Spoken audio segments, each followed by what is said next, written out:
本当に見つけてくれたんだ。もう諦めかけてたよ。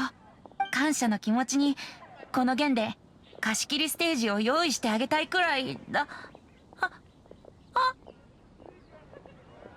は敵手。リトルプリンスがこんなに近くにいると猫アレルギーがまた。通りで自分で捕まえられなかったわけだ。とにかく助かったよ。じゃあお先に。敵手。